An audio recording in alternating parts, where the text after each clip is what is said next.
حمدا كثيرا طيبا مباركا فيه كما يحب ربنا ويرضى وأشهد أن لا إله إلا الله وحده لا شريك له وأشهد أن محمدا عبده ورسوله اللهم صل وسلم على نبينا محمد صلى الله عليه وسلم وعلى آله وأصحابه ومن تبعهم بإحسان إلى يوم الدين أما بعد.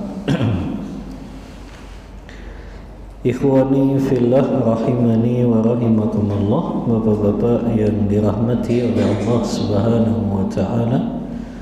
Alhamdulillah, di malam hari ini dengan izin dan pertolongan dari Allah kita bisa melanjutkan kembali kajian rutin kita, masih melanjutkan pembahasan sebelumnya tentang fiqhu asma'il husna, memahami nama-nama Allah yang terbaik, nama-nama Allah yang terindah. Kita sudah mulai dari muqaddimah, pendahuluan pengarang kitab ini, Syekh Abdul Razak bin Abdul Muhsin Al-Abbad hafizahullah ta'ala. Kita bahas di pertemuan pertama tentang urgensi atau manfaat mempelajari ilmu Asmaul Husna ini. Masih ingat nggak antum apa urgensinya? Yang pertama apa? Ilmu yang mempelajari nama-nama Allah yang husna adalah ilmu yang paling mulia. Kenapa dia jadi ilmu yang paling mulia? Karena ulama punya kaidah. Apa kaidahnya? Inna asyrafal ulumi bi asyrafil ma'lum. Sesungguhnya kemuliaan ilmu itu bergantung kepada pembahasan yang dibahas dalam ilmu tersebut. Dan ilmu Asmaul Husna membahas tentang nama-nama Allah yang terbaik. Kemudian juga kita sebutkan dalil ilmu Asmaul Husna ini paling mulia. Di antaranya ilmu Asmaul Husna ini menjadi mulia karena pembahasan Asmaul Husna paling banyak ada di dalam Al-Quran, melebihi pembahasan hari kiamat. Yang kedua, Allah yang memerintahkan kita untuk mengilmui, mempelajari nama-nama Allah yang husna ini. Yang ketiga, Allah jadikan ayat yang paling agung di dalam Al-Quran. Ayat apa kemarin? Ayat kursi. Kenapa ayat kursi paling agung? Karena di dalamnya berisi nama-nama Allah dan sifat-sifatnya. Kita jelaskan juga surah yang paling agung, surah Al-Fatihah, Al-Ikhlas, yang di dalamnya berisi nama-nama Allah dan sifat-sifatnya. Ini urgensi yang pertama. Urgensi yang kedua apa? Mempelajari Asmaul Husna semakin menambah rasa cinta dan takut kepada Allah Ta'ala. Kita sudah sampaikan perkataan Al-Imam Ibnu Qayyim Al-Jauzi. Kata beliau, man arafallaha bi asma'ihi wa sifatihi wa af'alihi ahabbahu la mahalah. Kata Al-Imam Ibnu Qayyim Al-Jauzi rahimahullah, barang siapa yang mengenal nama-nama Allah, mengenal sifat-sifat Allah, dan mengenal perbuatan-perbuatan Allah, pasti dia akan mencintai Allah, tidak bisa tidak. Kata Ibnu Qayyim, pasti dia akan cinta kepada Allah, tidak bisa tidak. Dan sudah kita singgung kemarin tentang kalau kita faham makna nama Allah Ar-Rahman Ar-Rahim saja, itu akan muncul rasa cinta yang besar kepada Allah dan rasa malu karena sudah terlalu banyak kasih sayang yang Allah berikan kepada kita berupa nikmat fasilitas alam semesta, nikmat organ tubuh yang Allah berikan, nikmat segala kebutuhan-kebutuhan yang Allah cukupkan. Maka wajib bagi kita mengenal nama-nama Allah yang husna ini supaya bertambah rasa cinta dan rasa takut kita kepada Allah Ta'ala. Kita lanjut ihwah, pembahasan yang kedua. Ini masih muqaddimah. Kalau sebelumnya tentang urgensi dan manfaat belajar nama-nama Allah yang husna, yang kedua beliau membawakan tema tentang al-qawaid allati tata'allaqu bi asma'illahi wa sifatihi. Kaidah-kaidah yang berkaitan dengan nama-nama Allah dan sifat-sifatnya. Kaidah-kaidah yang berkaitan dengan nama-nama Allah dan sifat-sifatnya. Kaidah yang pertama, kata beliau mengatakan anna asma'allahil husna wa sifatihi al-kamilah la aiba fiha. Kata beliau, kaidah yang pertama, seluruh nama-nama Allah itu indah dan mengandung sifat yang sempurna yang tidak ada kekurangan di dalamnya dari segala sisi. Jadi kaidah yang pertama, seluruh nama Allah pasti indah. Kalau ada orang kasih nama Allah tapi nama Allah nggak indah, berarti memang itu nggak masuk dalam nama-nama Allah yang husna. Karena kaidahnya seluruh nama-nama Allah itu indah dan sempurna, tidak ada kekurangan di dalamnya dari segala sisi. Allah sebutkan kata Asmaul Husna di dalam 4 tempat di dalam Al-Quran. Allah sebutkan kata Asmaul Husna, nama-nama Allah yang terindah, di 4 tempat dalam Al-Quran. Yang pertama dalam surah Al-A'raf ayat 180. Allah berfirman, walillahil asmaul husna fad'uhu biha.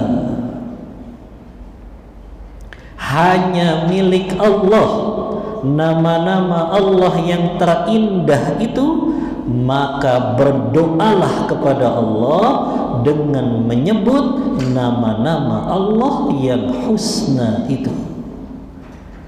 Makanya mayoritas para ulama mengatakan di antara sebab doa seseorang menjadi mustajab ketika dia berdoa, dia bertawassul dengan nama-nama Allah yang husna. Nah, ini tawassul yang disyariatkan ya. Kita menjadikan nama-nama Allah yang husna sebagai sarana kita berdoa.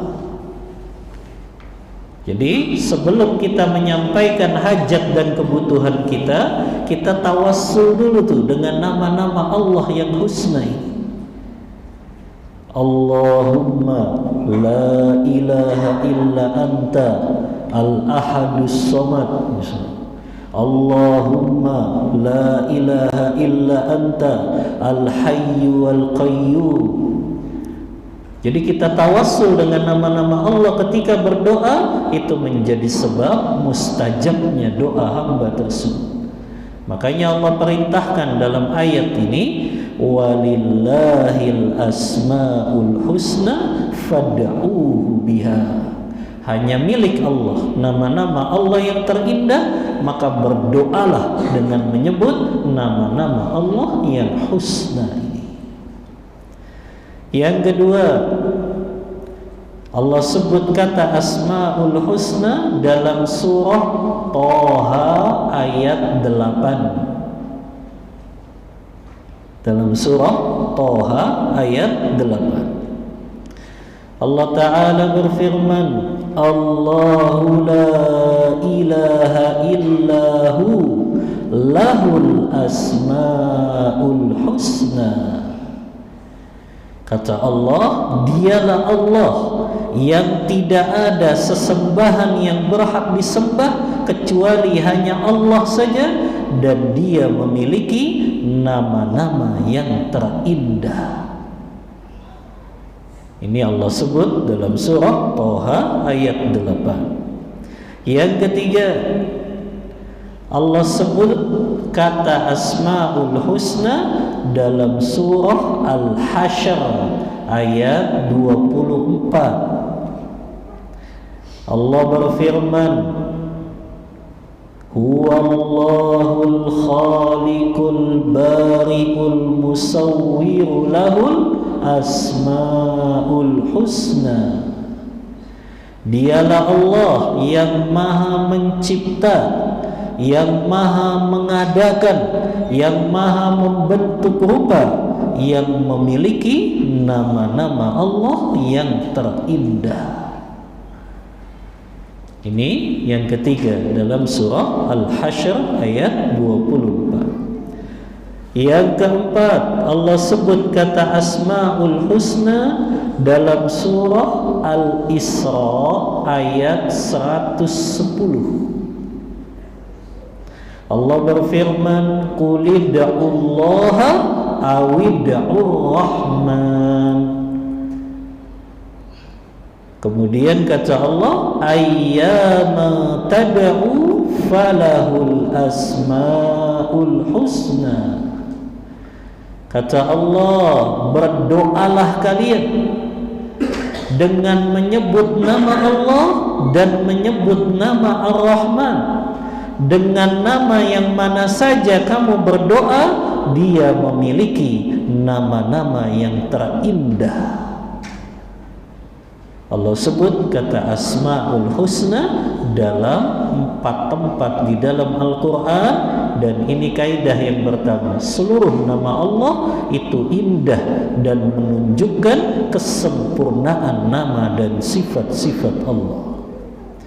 Yang kedua, kaidah tentang asmaul husna ini, kata para ulama, nama-nama Allah yang terindah tidak dibatasi pada bilangan tertentu. Nah, ini kita luruskan pemahaman kaum muslimin yang membatasi nama-nama Allah hanya 99 saja. Karena ternyata nama Allah yang terindah lebih dari itu. Ada yang Allah rahasiakan di sisinya. Apa dalilnya? Nama-nama Allah tidak terbatas pada bilangan tertentu. Dalilnya hadis Rasulullah SAW yang diriwayatkan oleh Imam Ahmad dalam kitab Musnadnya. Hadis ini dihasankan oleh Syekh Albani. Hadis ini sebetulnya Rasulullah ngajarin kita doa penghilang kegelisahan dan penghilang kesedihan. Antum hafal nggak doa ini? Soalnya Rasulullah jamin. Kata Rasulullah, ma min abdin muslimin yaqulu hadzal du'a. Tidaklah seorang muslim dia membaca doa ini dalam keadaan dia sedih dan gelisah, illa adhaballahu hamma, kecuali Allah akan hilangkan kegelisahannya, Allah ganti dengan kelapangan. Ini nih Rasulullah ngajarin doa ini yang di dalamnya nama-nama Allah yang husna tidak terbatasi bilangan tertentu. Beliau ajarkan doa penghilang kegelisahan dan kesedihan. Kata beliau, Allahumma inni abduk wa bnu abdik wa bnu amatik nasiyati biyadik madin fiyya hukmuk adlun fiyya qada'uk as'aluka bikulli ismin huwa lak sammaita bihi nafsak aw anzaltahu fi kitabik aw 'allamtahu ahadan min khalqik aw ista'tharta bihi fi ilmil ghaibi indak an taj'alal qur'anal 'azima rabi'a qalbi wa nura sadri wa jalaa'a huzni wa dhahaba hammi. Antum gak pernah dengar doa ini? Ini doa yang biasa dibaca para imam Masjidil Haram, Masjid Nabawi kalau mereka sholat witir di Ramadan. Doa kunutnya kayak gini ya, mereka pasti baca ini nih, imam-imam Masjidil Haram. Kalau mereka kunut witir, mereka baca doa ini ya. Makanya kunutnya panjang karena doa-doa panjang yang dibaca ya. Nah diantaranya pasti baca ini Allahumma, cuma bentuknya jamak mereka baca Allahumma inna abiduk wa bnu abidik wa bnu amatik nasiyatuna biyadik madin fina hukmuk adlun fina qada'uk ya. Karena artinya memang luar biasa. Kata Rasulullah, ya Allah, sesungguhnya aku adalah hambamu dan aku adalah anak hamba laki-lakimu dan aku adalah anak hamba perempuanmu dan ubun-ubunku ada di tanganmu. Hukummu berlaku kepadaku, ketetapanmu yang adil berlaku untukku. Saya mohon kepadamu dengan semua nama-namamu. Dia tawassul kepada nama-nama Allah. Saya doa mohon kepadamu dengan semua nama-namamu. Allahumma inni as'aluka bikulli ismin huwa lak sammaita bihi nafsak, yang engkau namai dirimu dengan apa yang engkau sebutkan, au anzaltahu fi kitabik, yang engkau telah menamai dirimu sesuai dengan yang engkau turunkan dalam Al-Quran, au ista'tharta bihi fi ilmil ghaibi indak, ini yang jadi dalil, atau nama-namamu yang engkau sembunyikan di dalam ilmu ghaibmu. Nah, di sini kata mayoritas ulama ada nama-nama Allah yang Allah rahasiakan di dalam ilmu ghaibnya, yang ini menunjukkan nama Asmaul Husna tidak terbatas 99 saja. Bahkan Al-Hafiz Ibnu Hajar Al-Asqalani, ini ulama besarnya mazhab Syafi'i, beliau mengumpulkan sekitar 118 atau 120-an nama-nama Allah yang husna. Karena memang ulama beda pendapat ya, berapa nama-nama Allah yang husna ini. Mayoritas menyebutkannya lebih dari 100 ya. Makanya ulama tidak menetapkan secara pasti berapa jumlahnya. Nanti kita sebutkan satu persatu mana nama-nama Allah yang husna yang disepakati oleh para ulama, mana yang mereka berbeda pendapat.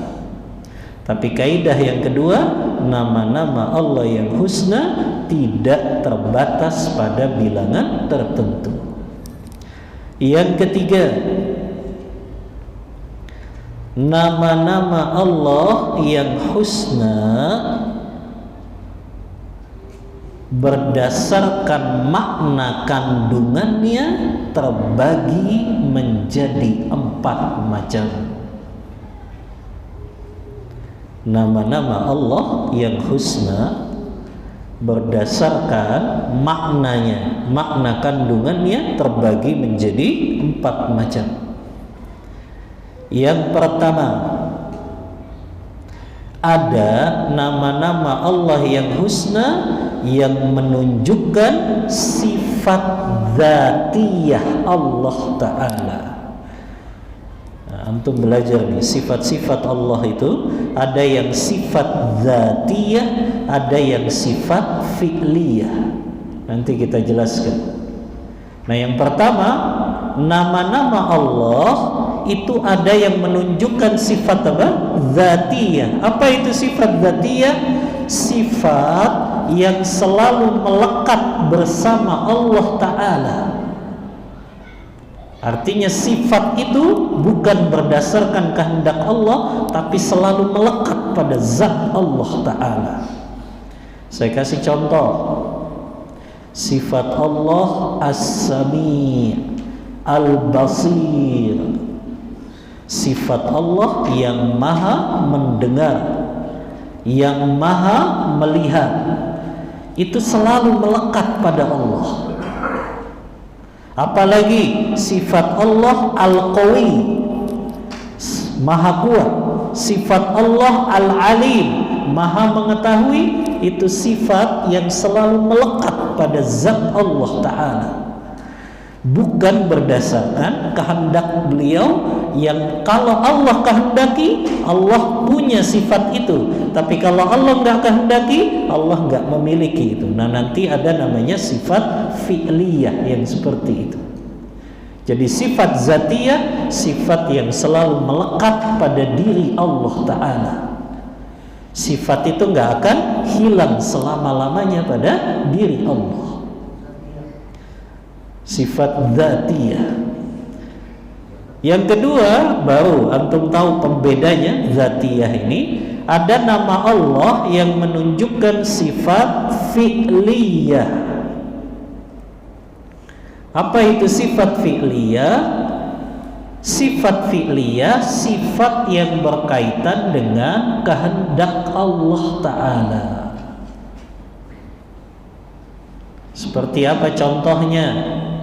Contohnya Al-Ghafur, Allah maha mengampuni, itu tergantung dengan kehendak Allah. Allah mau ampuni atau tidak, maka itu kehendak Allah. Beda dengan sifat zatiyah tadi. Kalau zatiyah, Allah maha mendengar, Allah maha berilmu, Allah maha melihat. Gak mungkin kita katakan Allah maha melihat ya sesuai kehendak Allah. Kalau Allah mau melihat ya iya, kalau enggak ya enggak, karena itu sifat zatiyah selalu melekat pada diri Allah. Nah, kalau sifat fi'liyah itu berdasarkan kehendak Allah Ta'ala. Apalagi contohnya At-Tawwab, Allah maha penerima taubat. Tapi ada yang Allah kehendaki diterima taubatnya, ada yang Allah juga enggak kehendaki diterima taubatnya. Nah, ini namanya sifat fi'liyah Allah. Yang ketiga, ada nama-nama Allah yang mengandung penyucian terhadap Allah Ta'ala. Jadi nama-nama Allah yang terkandung makna di dalamnya pensucian nama-nama Allah. Pensucian dari apa? Dari kekurangan-kekurangan, aib-aib. Apa contohnya? Nama Allah yang mengandung makna pensucian seperti As-Salam. Apa artinya As-Salam? Selamat, ya, yang maha selamat dari kekurangan.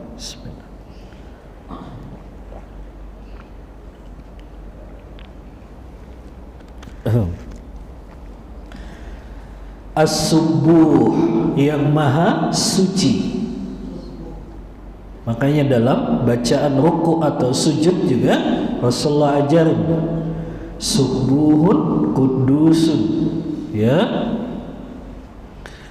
As-Subuh itu artinya maha suci. Al-Quddus juga, yang maha suci dari kekurangan, aib-aib. Nah, ini nama Allah yang ketiga yang mengandung pensucian dari kekurangan dan aib. Yang keempat, nama Allah berdasarkan makna dan kandungannya, nama-nama Allah yang menunjukkan sifat yang sempurna. Apa contohnya? Al-Majid, yang maha mulia. Al-Azim, yang maha agung. As-Samad, yang seluruh makhluk bergantung kepadanya. Ini nama Allah, tapi di dalamnya terkandung sifat apa? Kesempurnaan Allah Ta'ala. Karena makhluknya nggak akan memiliki sifat-sifat seperti ini.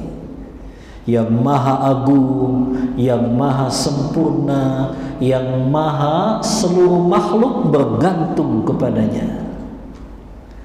Nah, ini kaidah yang ketiga, nama-nama Allah berdasarkan makna dan kandungannya terbagi menjadi 4 macam ini. Kemudian kaidah-kaidah yang berkaitan dengan sifat-sifat Allah. Yang pertama, para ulama mengatakan jika suatu sifat itu menunjukkan kekurangan bukan kesempurnaan, maka itu mustahil dimiliki oleh Allah. Jika sifat tersebut menunjukkan apa? Kekurangan, bukan kesempurnaan, maka itu mustahil menjadi milik Allah. Apa contohnya sifat yang menunjukkan kekurangan? Al-maut, mati. Al-jahl, bodoh. Ad-dhaif, lemah. Itu nggak mungkin jadi sifat-sifat Allah Ta'ala. Makanya Allah sering sebut ihwa subhanallahi amma yusyrikun. Dalam ayat lain, subhana rabbika rabbil izzati amma yasifun. Maha suci Rabbmu yang mempunyai keperkasaan dari apa yang orang-orang kafir sifatkan kepada Allah. Maka sifat Allah enggak ada di dalamnya menunjukkan kekurangan sama sekali. Yang kedua, berkaitan dengan sifat-sifat Allah Ta'ala. Sifat-sifat Allah dan nama-nama Allah juga tidak bisa ditetapkan kecuali dengan dalil. Nah, ini diperhatikan nih, Wak. Tidak boleh seseorang menetapkan nama dan sifat Allah kecuali berdasarkan apa? Dalil. Dalil itu dari mana? Al-Quran atau hadis-hadis Rasulullah yang sahih. Makanya nggak boleh seseorang menamai Allah Al-Aqil. Apa artinya Al-Aqil? Yang maha berakal. Gak bisa, karena gak ada dalilnya di dalam Al-Quran dan hadis Rasulullah. Gak boleh seseorang menamai Allah misalnya mentang-mentang ada ayat wa makaru wa makarallah. Mereka orang kafir berbuat makar dan Allah pun membuat makar untuk mereka. Gak boleh menamai Allah Al-Makir, yang maha membuat makar. Gak boleh, karena gak ada dalilnya. Adapun wa makaru wa makarallah itu hanya ingin membalas perbuatannya orang kafir yang mereka suka berbuat makar. Maka itu tidak menjadi apa? Nama Allah. Contoh, ada ayat sibghatallah wa man ahsanu minallahi sibghah. Apa artinya sibghah? Celupan Allah. Maka nggak boleh menamai Allah As-Sabir, yang maha mencelup, karena nggak ada dalil dari Al-Quran dan Sunnah Rasulullah. Maka menetapkan nama Allah, menetapkan sifat-sifat Allah harus berdasarkan dalil dari Al-Quran dan Sunnah Rasulullah Sallallahu Alaihi Wasallam. Nah, ini kaidah-kaidah yang berkaitan dengan nama-nama dan sifat-sifat Allah. Kemudian ihwa, karena ingin meluruskan kesalahan-kesalahan di dalam memahami Asmaul Husna ini. Jadi terjadi di sebagian kaum muslimin, mereka salah dalam memahami Asmaul Husna. Yang pertama, mereka menjadikan nama-nama Allah yang husna ini sebagai jimat-jimat mereka. Ini terjadi. Nama Allah yang husna ditulis di kertas, disimpan di dompet biar duitnya nggak hilang, atau ditempel bahkan di badannya, ya, supaya terhindar dari malapetaka. Yang seperti ini nggak boleh, haram hukumnya. Bahkan para ulama mengatakan ini termasuk istihza, mengolok-olok, mencela nama-nama Allah tersebut. Bayangin, nama Allah dia tulis, dia jadikan jimat, dia bawa kemanapun sampai ke toilet akhirnya. Padahal ketika kita masuk ke tempat yang kotor dan najis, gak boleh kita bawa nama-nama Allah ke tempat tersebut. Kita pernah belajar tafsir tentang Sabbihisma Rabbikal A'la, sucikanlah nama Rabbmu yang maha tinggi. Di antara makna mensucikan nama Allah yang maha tinggi, kata ulama tafsir apa? Tidak membawa nama-nama Allah ke tempat yang kotor dan najis. Maka nggak boleh menjadikan nama-nama Allah ini sebagai jimat-jimat, ditaruh di warungnya, di tokonya, supaya dagangannya laris. Dia taruh nama Allah Ar-Razzaq, yang maha pemberi rezeki, supaya dagangannya laris. Nggak boleh menjadikan nama-nama Allah yang husna ini sebagai jimat. Nah, ini Anda selalu katakan, makanya mempelajari Asmaul Husna ini punya efek dalam kehidupan kita. Harusnya orang kalau sudah paham nama-nama Allah yang husna ini, maka semakin bagus amalan batinnya. Amalan batinnya itu apa? Keikhlasannya, keyakinannya, tawakalnya. Kalau dia faham makna Ar-Razzaq, Allah itu punya nama yang maha memberi rezeki, nggak perlu dia bergantung kepada apa? Jimat-jimat. Karena dia sudah yakin Allah yang kasih rezeki. Ngapain dia bergantungnya kepada jimat-jimat? Walaupun di situ ditulis apa? Nama Allah. Nah, ini kesalahan yang pertama, menjadikan nama-nama Allah yang husna sebagai jimat-jimat. Antum tahu jimat kan? Sebab yang tidak ditetapkan oleh Allah. Kita itu kan kalau mencapai tujuan ada sebabnya. Nah, jimat ini bukan sebab yang Allah tetapkan, makanya mengandung apa? Kesyirikan di dalamnya. Karena ketika kita ingin mencapai suatu tujuan, sebabnya itu hanya dua yang disyariatkan. Ada sebab syar'i, ada sebab kauni.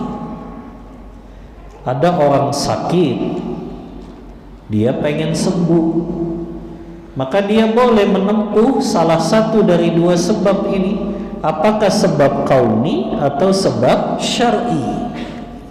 Sebab syar'inya apa?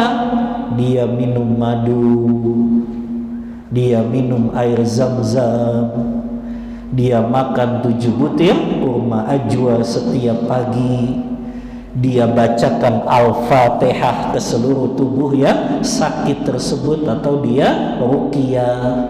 Itu sebab-sebab syar'i. Dibolehkan tidak? Boleh, karena Allah yang tetapkan sebab tersebut. Atau kalau bukan lewat sebab syar'i, pakai sebab kauni. Apa itu sebab kauni? Sebab yang Allah tetapkan berdasarkan ilmu pengetahuan yang telah diteliti oleh para ahli kesehatan. Antum kalau pusing minum apa biasanya? Panadol. Boleh itu jadikan sebab? Boleh. Itu namanya sebab apa? Kauni. Nah, jimat ini nggak ada di antara dua sebab ini, makanya jatuh kepada kesyirikan. Maka menjadikan nama-nama Allah yang husna sebagai jimat itu bagian dari kesyirikan. Dan tidak ada dosa yang lebih besar daripada berbuat syirik, karena dia menyekutukan Allah dengan makhluknya. Ya. Nah, ini yang pertama. Yang kedua, kesalahan juga di dalam memahami Asmaul Husna ini, sebagian kaum muslimin menggunakan zikir Asmaul Husna ini yang tidak diajarkan oleh Rasulullah. Misalnya dia sebut nama Al-Ghafur 1000 kali. Al-Ghafur, Al-Ghafur, Al-Ghafur. Betul, itu nama Allah yang husna. Tapi yang namanya zikir harus ada landasan apa? Diajarin oleh Rasulullah atau tidak. Nah, kebanyakan zikir-zikir yang diajarkan Rasulullah itu selalu bentuknya jumlah mufidah dalam bahasa Arab. Jumlah mufidah itu kalimat yang sempurna. Coba antum lihat, subhanallah, alhamdulillah, Allahu akbar, la haula wala quwwata illa billah, hasbunallah wa ni'mal wakil. Jadi ana belum dapatkan dalil Rasulullah zikirnya hanya menyebut nama Allah tunggal saja. Apakah Rasulullah sebut Allah, Allah, Allah, atau dia sebut huwa, huwa, huwa? Itu ramai tuh di YouTube, untuk lihat aja. Ya, dia nyebutnya cuma hu, hu, hu. Padahal zikir yang Rasulullah ajarkan pasti selalu bentuknya apa? Kalimat sempurna. Subhanallah, alhamdulillah, Allahu akbar, la haula wala quwwata illa billah. Gak ada Rasulullah ngajarin zikir yang nyebut kata Allah atau nama Allah secara tunggal saja. Antum cari dalam hadis-hadis sahih, Rasulullah nggak pernah ngajarin umatnya zikir hanya dengan nama Allah yang tunggal. Pasti kalimatnya sempurna. Nah, ini yang kita ingin luruskan nih. Ya, kalau zikir cukup sudah dengan yang Rasulullah ajarkan saja. Ya, dengan menggunakan nama-nama Allah, tapi nama-nama Allah yang diajarkan zikirnya oleh Rasulullah. Tidak berzikir pakai nama Allah tapi dia buat sendiri. Dia sebut misalnya Ar-Rahman 10.000 kali. Ar-Rahman, Ar-Rahman, Ar-Rahman, Ar-Rahman. Ya, selama itu enggak diajarkan, maka tinggalkan yang seperti itu. Karena tidak ada yang lebih baik dari zikir kecuali yang Rasulullah ajarkan kepada kita semuanya. Nah, ini kesalahan-kesalahan yang berkaitan dengan nama-nama Allah yang husna ini. Yang terakhir, nama Allah yang paling agung dari nama-nama Allah yang husna, mayoritas ulama mengatakan yaitu nama Allah Ta'ala.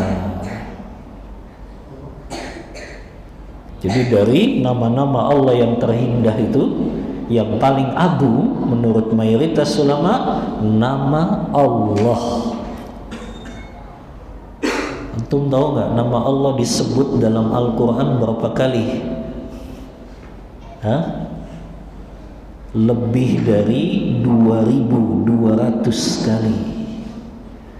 Makanya mayoritas ulama, termasuk yang dikuatkan oleh Syekh Abdul Razak ini dalam kitabnya, beliau menguatkan di antara nama-nama Allah yang husna ini, yang paling agung dan paling mulia adalah nama Allah Ta'ala.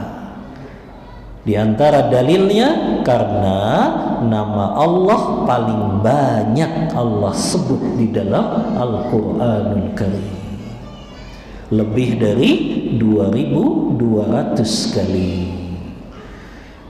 Nanti baru kita masuk kepada nama-nama Allah secara spesifik. Nama Allah Ar-Rabb, Ar-Rahman, Ar-Rahim, Al-Hayyu, Al-Qayyum, baru kita bahas di pertemuan selanjutnya nama-nama Allah secara spesifik dalam Asmaul Husna ini. Cukup ya, selesai muqaddimah 2 pertemuan. Kita masuk kepada intisari nama-nama Allah yang husna di pertemuan selanjutnya insyaallah.